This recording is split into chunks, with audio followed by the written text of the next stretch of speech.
Bonjour.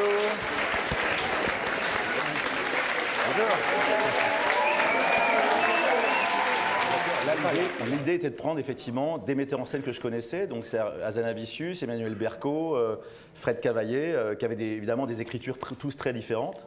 Mais une fois de plus, c'est une idée un peu comme The Artist. C'est une idée, je me fais une idée du cinéma un peu comme un labo, quoi. Et on ne savait pas trop où on allait d'ailleurs, hein.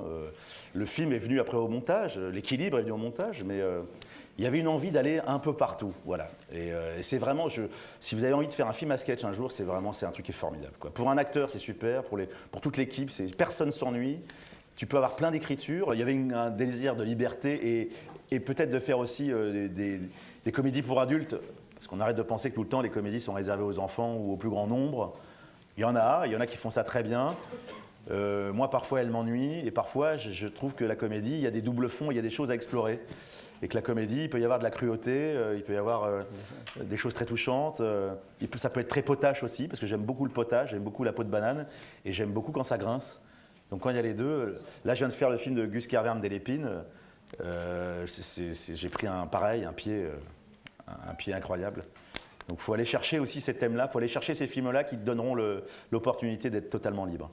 Moi je m'ennuie vite, souvent, pas souvent, je me calme un peu, mais dans le cinéma je peux m'ennuyer vite. C'est-à-dire que si on me met une croix là, et puis on va le dire, alors on va tourner comme ça, puis on va faire un axe comme ça, puis comme ça, puis comme ça, puis on va recommencer la scène dans tous les sens, je vais vite m'emmerder. Et je pense que ça va se voir. Et quand on s'amuse, ça se voit aussi. Claude Lelouch est sûrement un des metteurs en scène qui aime le plus les acteurs. C'est-à-dire que lui, il te dit en gros, le plateau, il fait 360 là. Tu fais comme tu veux. Si tu veux aller là, tu vas là. Ouais. Si tu as envie de dire un truc, tu as envie de faire une sortie de route, tu la prends. Et alors, là, entre moteur demandé et action, tout le monde a les jetons, l'acteur, on est terrorisé. Il y a des jours où on a peur. Moi, il y a plein de jours où j'ai peur. Plein de jours où je ne sais pas le faire. Je ne sais pas comment... Avec Claude, c'est putain, c'est génial, la lumière est là, regarde, il est 5h du mat, vas-y, sors du train, vas-y. Et dit, prends le portable, dis-lui un truc, quoi, ce que tu veux. J'aime beaucoup cet homme parce que c'est sûrement le seul metteur en scène que j'ai dragué. Voilà, j'ai jamais appelé un metteur en scène. Je ne l'ai pas appelé non plus, on s'est croisés dans un festival, je lui ai dit, Claude Lelouch, il faut que je vous voie. Il m'a proposé 5 projets qui étaient de la merde. Et je lui ai dit vraiment, j'aime pas du tout, mais c'est pas ça que je veux faire avec vous. Ce que je veux faire avec vous, c'est la parenthèse. Ouais. La parenthèse, le voyage.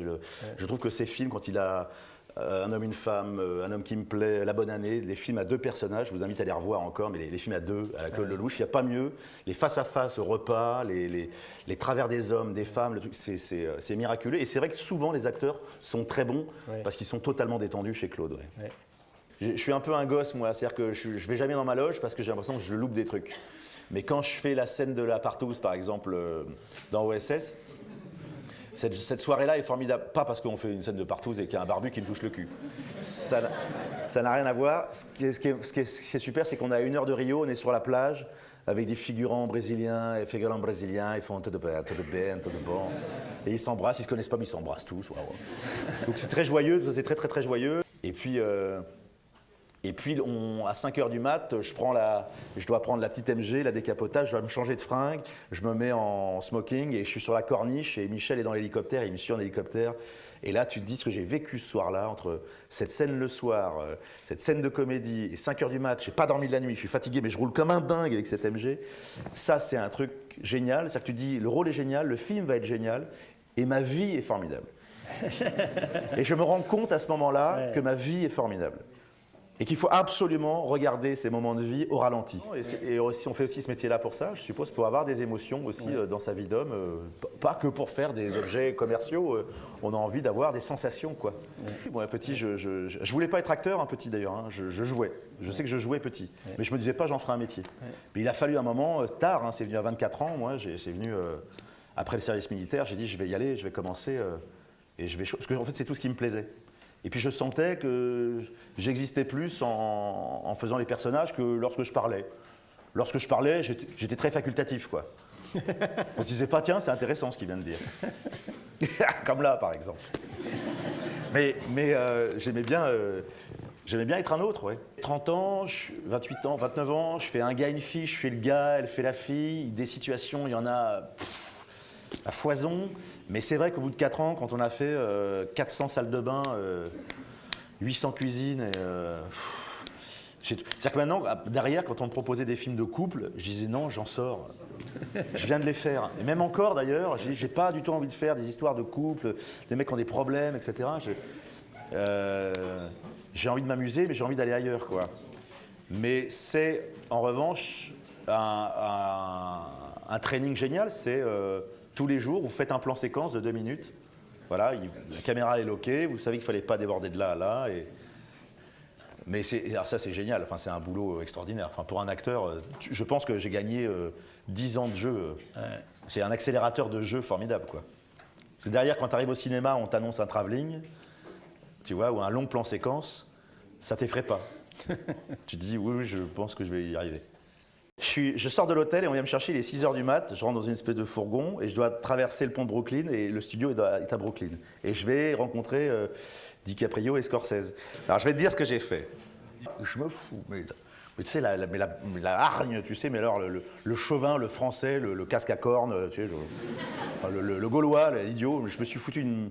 Et en fait, je suis arrivé super détendu, hyper détendu. Mais aussi parce qu'ils m'ont vachement détendu tout de suite. DiCaprio, c'était très simple, il était qu'un honorac, moi aussi il faisait un peu froid, on fait un placement, je savais mon texte, je savais où j'étais, il te dit, tu veux faire quelque chose? Je lui dis, tiens, j'ai envie de regarder DiCaprio comme une femme. Elle dit, ah bon? J'ai dit oui, parce que je suis banquier suisse et que j'ai besoin de lui plaire et j'ai besoin de le séduire pour qu'il mette son pognon chez moi. Elle me dit, ah, ok, c'est une bonne idée, ok, fais ça, parfait. Et en fait, il te laisse faire...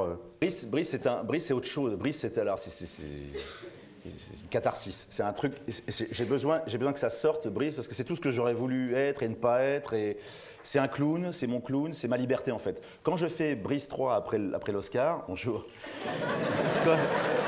quand je fais Brice 3 après l'Oscar, on te dit mais qu'est-ce que tu vas faire Brice 3, etc. Je sais que je donne le bâton, je sais que ça va énerver, j'ai pris des critiques de porc, mais en fait c'était un moyen de dire on recommence tout.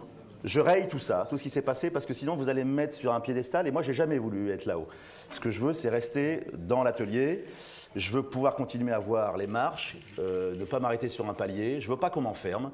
Je sais pas tout faire. Il y a des trucs que j'ai envie de faire. Mais si vous commencez à me dire que j'ai un EPAP et que j'ai un Oscar, je suis foutu. Et d'ailleurs, c'est ce que me disaient les gens en me disant mais qu'est-ce que tu vas faire après? C'est effrayant. Forcément, on n'en revient pas de ce truc-là. Si, on en revient en gommant tout.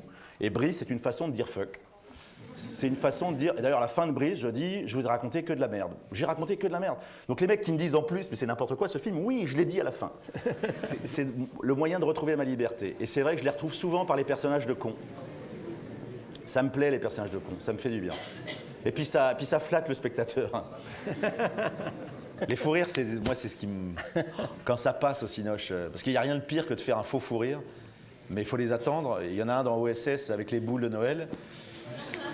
Si je l'ai pas, alors je voulais, en plus c'est le premier jour de tournage et je veux absolument avoir un fou rire. Parce que je dis un fou rire, je sais pas te le faire, on va voir que c'est un fou rire. Donc on fait quoi? Je dis on attend. Donc j'ai Louise Monod qui est en face de moi, qui a été super parce que franchement elle a pas bronché, rien, elle était là, elle fait bon ça va. Et je fais ma vanne, je fais sinon il y a les boules de Noël, oui. Mais ça vient pas. Ça vient pas. Puis voilà, il y a des silences comme ça sur le plateau. Et puis j'entends à un moment un mec, un Brésilien qui fait... Et je fais juste ça. Et je vois Michel qui fait... Et le chef opérateur qui fait... Et puis je fais... Et là je vois le bouton rouge, j'essaye... Et on tourne. Et je pleure de rire, je pleure. Et je sais que je joue pas, je sais que je rigole, mais je dois jouer quand même. Et j'ai dit, il faut absolument que j'appelle Armand. Et heureusement, Louise Monod se marre pas. Elle est devant moi, elle fait bon arrêtez, c'est ridicule maintenant, ça suffit. C'est très dur pour elle. C'est comme quand un acteur a un fou rire sur un plateau, faut pas l'engueuler. Si un acteur a un fou rire sur un plateau, c'est qu'il est heureux, c'est que ça se passe bien. Et est-ce que vous seriez tenté de reprendre l'aventure de OSS 3, troisième film?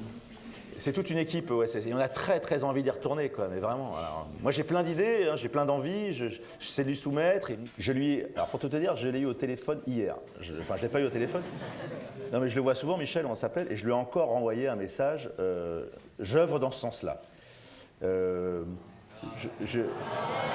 non mais attendez.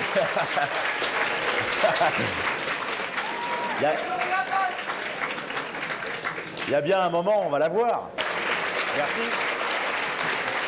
Merci. Merci bien, c'est sympa.